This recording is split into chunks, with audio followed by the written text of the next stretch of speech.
Matt Clark here at the new Matt Clark. How are each and every one of you doing on this amazing Monday?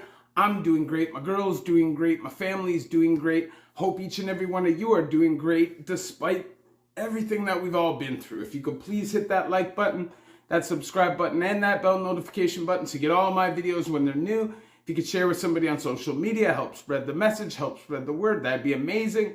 And there's a PayPal option if you'd like to donate, help support the channel. The link is in the description of most of my videos these days. So I just want to say that hard work pays off, man. That's been proven to me recently. I recently got a good raise at my job, and hard work pays off. And that's all I can say. So put your nose to the pavement and just get her done. No excuses. Just get her done. Be good and be good at it. That's the best advice I can give you. Idle hands and idle time is the devil playground. And it just is what it is. Keep yourself busy. Doesn't matter what the job is. Just work, and stack. And it just is what it is. And I haven't really made enough money to stack up until this point, but I feel like things are starting to get brighter for me, and I feel like it's just amazing, a little hard work, because there was a point in my life where I thought it was over for me. So I just believe that. So anyways, today I want to talk about, where would you rather be arrested? Canada or the US? Now, I know we always just talk about the prison side of things and how the time's going to be, and we are going to talk about that a little bit. But we're also going to talk about the arrest process. Where do you have a higher chance at a fair legal case? Where are you going to get the best time? And where do you feel like it's just going to be the most fair for you, most fair situation for you? And I'm going to give my honest opinions. And it doesn't mean this is fact. This is just what I believe through my experience. Clearly, I haven't done time in the US, but I've listened and learned and talked to a lot of people from the US. So I feel like I have a pretty good idea about what it's like. And let's just get the video done. Let's not take things so seriously today. So clearly, no matter where you get arrested, it sucks. There's never a good day when you're sitting in the back of a cop car. But I'll tell you what, when you get arrested in the US, no matter what the charge is, right? If it's murder, if it's aggravated assault, whatever it is, right?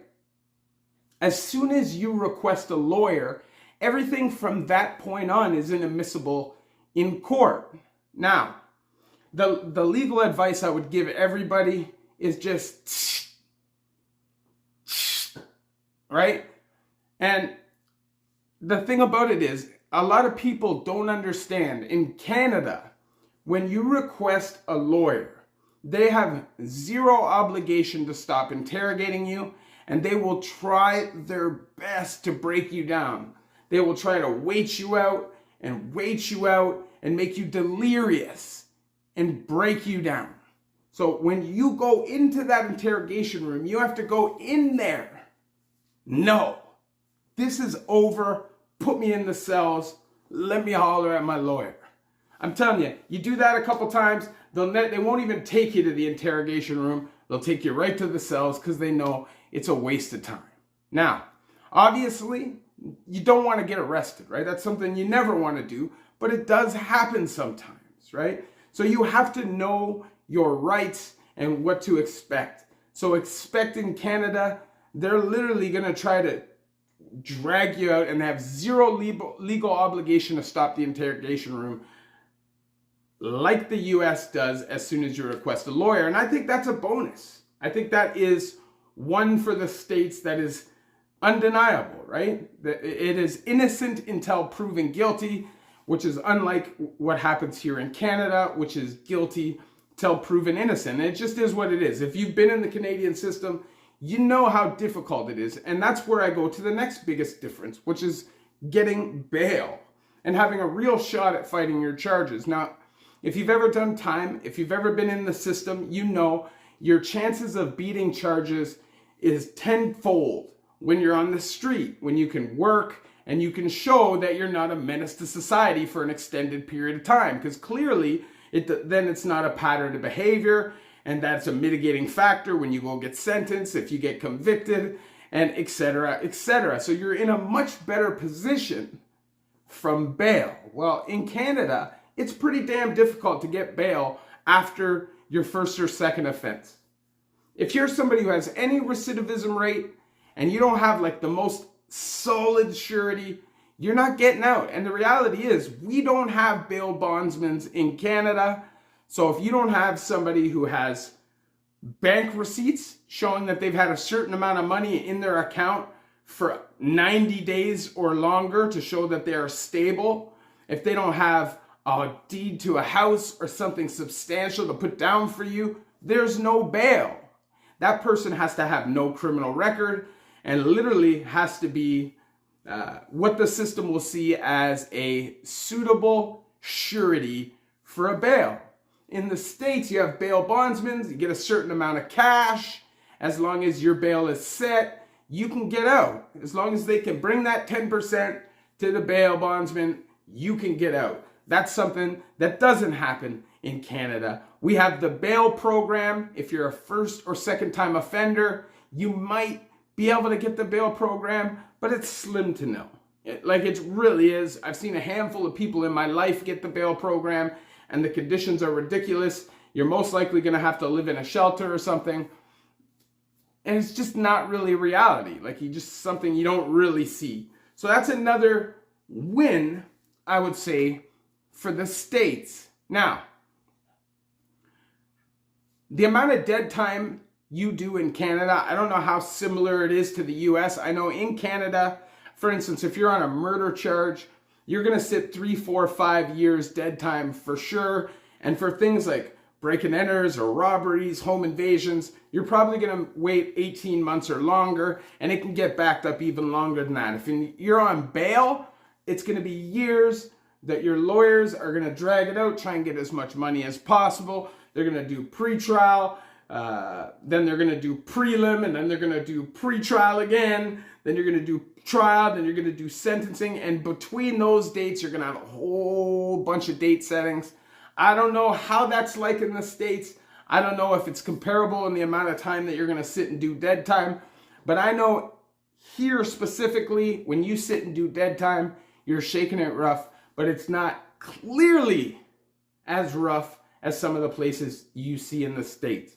A lot of those jails that are rioting and you see crazy stuff happening are correctional centers and detention centers where guys are literally waiting for their sentence or maybe doing short periods of time, and the conditions are so inhumane that people just snap.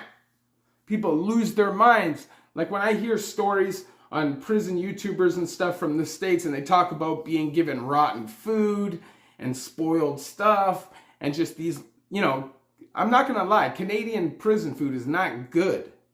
But you get food, and chances are it's probably not going to be rotten. There's exceptions. Things sometimes go bad, and they'll usually accommodate and make up for that. You get days where guys will be pricks and say, screw ya. There was one dude in the Ville. It didn't matter how much food came up on the food cart. If you ask that Fed, he's not getting it for you. Doesn't matter. You're a fucking con in his eyes, and he's not helping you. Don't even ask. So stretch out the food. Break everybody's portions down smaller and find a way to feed that guy. If not, we all know he's got commissary in the cell. That's how this Fed would act. But most of the time, you're going to get it. And from what I hear in the States, it's not like that. The food is bad, spoiled, bugs in it. Like literally shining from the rot and the disgustingness. And then there's some places you don't even get food, man. You get like bean curds and things like that. And that's just something I've never experienced here in Canada, no matter how much trouble I've been in. I've been in Joyceville in the federal system. I've been in segregation in many jails. And most of the time you're going to get food that's the same as what everybody else is going to get. So, you're all going to have to use your own objective opinion when it comes to those things for each one of those sides. Because is it better to be in Canada and do your dead time, or is it better to be in the US and do your dead time? Now, when it comes to prisons, I think it's very simple. Clearly, you would rather be doing your time in Canada. Now, you're going to have a lot more rights in Canada. You're going to have way, way, way smaller and less confrontational populations. You're not going to have as much gang and STG issues, although they are there. When you walk into a jail in Ontario, you're not forced to join a gang based off your race and ride for that gang, you know. Like, you can do your time in most places if you stay out of the fuckery. It is what it is. And when I hear about some of the stuff going on down in the US, doesn't even matter how much time it is. Man, like I showed you guys, I did the video on that beating in New Jersey where that guy got his head just destroyed and died. That's the kind of stuff you see. Now, you do see that in Canada. I literally saw a guy get beat to death, right? But it's not the same reoccurring situation, you know? We have prisons here that go off for a few years. 4 or 5 bodies will drop in those, 4 or 5 years in a federal prison when it really, really goes off and you have a bunch of stabbings.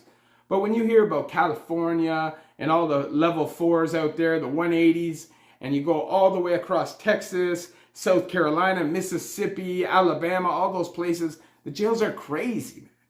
Crazy. And the booty bandits, let's not even talk about the booty bandits. That is something you do not have to worry about in a Canadian prison. If you are in general population, you're not going to get raped. Nobody's going to support somebody running around skinning guys down. That's not something you're going to have to deal with. It's just a fact, right? But that, from what I hear, it's a regular and accepted in a lot of places. Guys are cool with it in a lot of places, and it's day-to-day practice. I don't get it, man. I don't get it. I feel like taking somebody's dignity like that is just going to inspire rage, resentment. And what's that going to do? Because I tell you, if somebody ever did that to me, I'm killing you. First opportunity, I'm killing you. I heard a story where this dude was talking about this guy, right? Raping this guy with his buddy. So there's these 2 big dudes. They have a foot-long, like, machete shank. And they're telling this guy, we're going to kill you if you don't let us rape you. Now, clearly, I'm going to die. It is what it is. I'm going to die. I wouldn't be able to deal with the trauma of that situation, and I would throw my life away anyways, because as soon as I had an opportunity, I'm killing somebody. So I might as well go out on my sword right there. And that's my opinion. Canada, that doesn't happen, man. It's crazy to me that it's even accepted from the convict population in a lot of places. Tell me it's not funny. It's funny. What 2 men choose to do on their own, hey, it is what it is. When a man decides to take advantage of a man or a woman by force, it's goofy. It's goofy. I don't care how much time you're doing. So for any prison down there that supports that, boo! And I'm glad every day of my life that I never had to go and spend time in a prison like that, man. That's terrifying. It's terrifying. But what are you going to do? You don't go to jail, right? Don't go to prison. That is the message, clearly, of all of my videos. And if I could snap my finger, nobody goes back to jail. Nobody goes to prison. Nobody's addicted to drugs. That's what I do. But that's not a reality, especially in 2022. We know how messed up it's getting right now. We know how crazy things are going day to day to day to day. People are going to end up in jail. Sometimes you got to do what you do. Your ribs are touching. You're hungry. You got to do what you got to do. And at least my videos will prepare people and at least have people going in a little bit regulated and with a somewhat of an understanding how to behave so they don't mess it up for everybody who are in there already doing time, trying to chill and go home, and they don't want somebody coming in filling up the chi. Clearly, the answer is you would rather be arrested in Canada. Time's a lot easier. Sentences seem to be a lot better. Food and living conditions much better. And honestly, for safety, much better. You know? I just think that no matter where you're going to jail, you're going to be broken. It's going to tear you down. It's going to tell you that you're something that you're not. It's going to turn you into something that you're not, because you have to turn into that to survive. And it's going to be more difficult every time you go in to get out of that mindset and turn it around. And that is facts. That is life, no matter where you do time. But the answer is clear. If I had to get arrested, I would rather get arrested in Canada. Not because I feel like the system is more fair, because I don't necessarily believe that. I feel like in a lot of places, from what I've seen in the US, it is innocent until proven guilty. You can get a bail. But the chances of you being convicted and going into certain living conditions and having to deal with certain things is crazy. So clearly, you would rather do your time in Canada and take the risk of fighting charges in Canada. We don't believe in this country typically of locking the cell and throwing away the key. It does happen every once in a while with dangerous offenders, but typically in Canada, you will get a chance to get out no matter what it is you do. It's up to you to learn from your mistakes, move forward, change whatever behaviors it is on the street, antisocial or anti-successful behaviors that you're living in the street that you need to change to move forward and progress and get yourself out of that. The longer you wait, the harder that's going to be. That is my number one advice, man. Run. It's not cool to go to jail. It's not cool to be in a gang. Sometimes you're in a circumstance where you don't have a choice, and it is what it is. But if you can turn it around, man, if you can turn your life around, turn it around. If you're here, you have a purpose. I genuinely believe that. I don't believe in accidents. You know what I'm saying? If you could please hit that like button, if you could please hit that subscribe button and that bell notification button to get all my videos when they're new. If you could share with somebody on social media, help spread the message, help spread the word, that'd be amazing.